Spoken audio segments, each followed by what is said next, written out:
Review the Eagles album Hotel California. It was released in 1976 and produced by Bill Szymczyk. So this would have been the first album of theirs that I bought. I think I've mentioned before in some of my earlier reviews, Hotel California was their first song that I really got into. So for a long time it was kind of their only song that I really liked, so when I was getting all the albums it seemed like kind of a logical place to start. Plus this was, I think I might have got this album in a store, which if I did it was one of their only albums that I got in a store, because like around here whenever I was going to buy CDs, and like anytime I would look at the Eagles CDs, the only ones they ever had was Hotel California, Greatest Hits Volume 1, and I think they had Long Road Out of Eden for a while when it first came out. But that was like the only CDs of theirs I ever saw in the store. I never saw like their first album or Desperado or any of those in a store around here when I was growing up. Opening track, Hotel California, with written by Felder, Henley, and Fry. I think Felder mostly wrote the music and Henley and Fry wrote the lyrics. Great opening track. Like I said, it's the first song of theirs that kind of really helped get me into the band. I think that everybody's probably kind of heard it too much and it's been overplayed, but I still really like it. Still haven't really gotten tired of it. I think just a great performance from the whole band on it. I really like Henley's drumming on here. I don't really mention his drumming a lot, but this is one of my favorite songs for his playing. And I really love the guitar solos at the end of it. That's actually kind of what got me into the song, which was weird at the time because I wasn't really that into guitar solos yet. Second track, New Kid in Town, by Henley, Fry, and J.D. Souther. It's the only Glenn Frey lead vocal on the album. That's a good vocal and pretty strong track. I thought it was really catchy from the first time I heard it, and it's got some really cool guitar, I think, from Felder on it.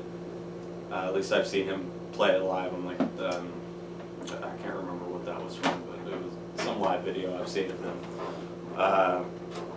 And I'm not sure if Joe Walsh plays the keyboards on here, but he did in that live video. But it's got some interesting keyboard parts on it too. Yeah, cool song. Third track, Life in the Fast Lane.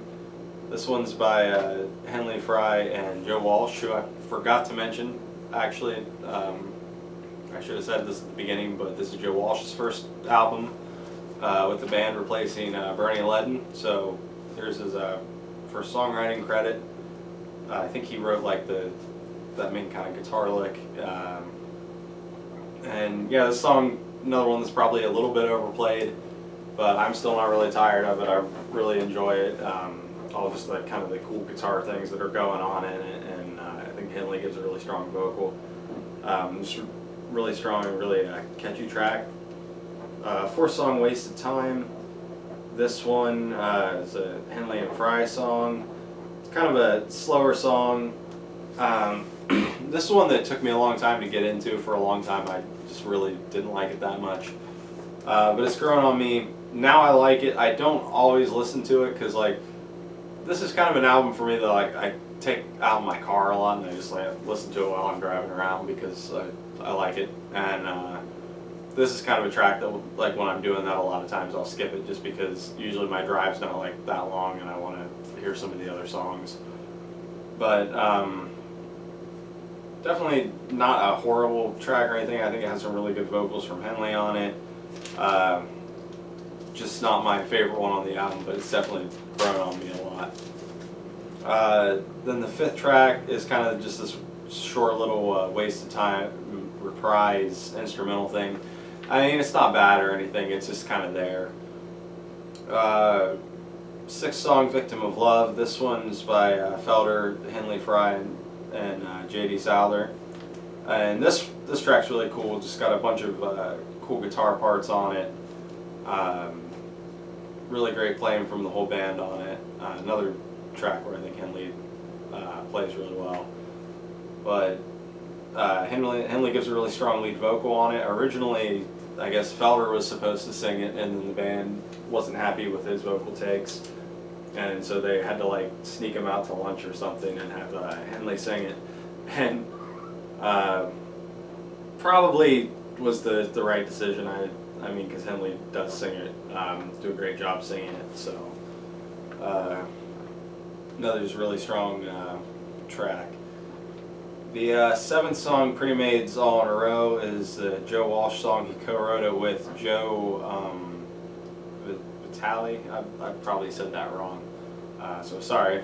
But it's kind of a slower song. It's never really been my favorite track on the album. It's not that I think it's bad really now. It's actually grown on me quite a bit. It's just, I think the kind of slow nature of it compared to the rest of the album, I don't know. It's never really been one of my favorites. And I think that and Wasted Time are the two that are kind of just like slower tracks. They kind of take like the energy of the album down a little bit for me. Which, I mean, the last track's kind of slow too in parts, but it has, you know, like the orchestration and stuff, I think kind of helps that a little bit. I'm kind of rambling because I'm tired, but yeah, Pre-Mades All in a Row. It's never really been my favorite track, and I just like Joe Walsh gives a good vocal on it, but he's kind of like sandwiched in between two really great vocals, and like Joe, it's not the best singer in the band. Not that he has a bad voice or anything. I think that he has some songs that he has really great vocals on. This one, it's not bad. It's pretty good, but it's just kind of sandwiched in between like two really great vocals. So that kind of just like makes it a little bit weaker for me too, I feel like. But overall, not a bad track. Just never been like one of my favorites. Then the eighth song, Try and Love Again, the Randy Meisner song, and I think this is one of his best songs, really kind of like number 2 to take it to the limit for me. So I think a great vocal from Randy, and it's got some really cool, I think, bass parts from him on here too. Some cool guitar and stuff going on in it, just a really catchy, great song. I think Glenn Frey might play the guitar solo on it. I think I read somewhere, but I'm not sure. But yeah, just a really cool song, kind of good, like, strong way for Randy to kind of go out of the band with. So then the ninth and final track, The Last Resort, I think it's a really strong album closer. I could see some people kind of not liking the song or not being into it. With the way it is kind of slower, and I mentioned like I don't really, the slower tracks on this album I kind of don't like as much, but this one is kind of the big exception to that. I feel like it's just really, I don't know, it just got this really kind of big like epic feel to it, and I like Henley's vocal a lot, and I think his lyrics are kind of interesting, so I'm not really a big lyric guy, but the lyrics on this album are somewhat interesting, I guess. So, and on this song, yeah, just a strong way to end the album. And yeah, the Hotel California. For me, it's not like their strongest album all the way through. It's kind of an album that has like some really, really high highs, and then a few lows that aren't really like that low. Just they're nowhere near as high as the heights of the album. So, I mean, it's probably their best known album. I think a lot of people would say it's probably their best album, but for me, it's just not entirely as strong all the way through as some of their other albums. But still a really great album.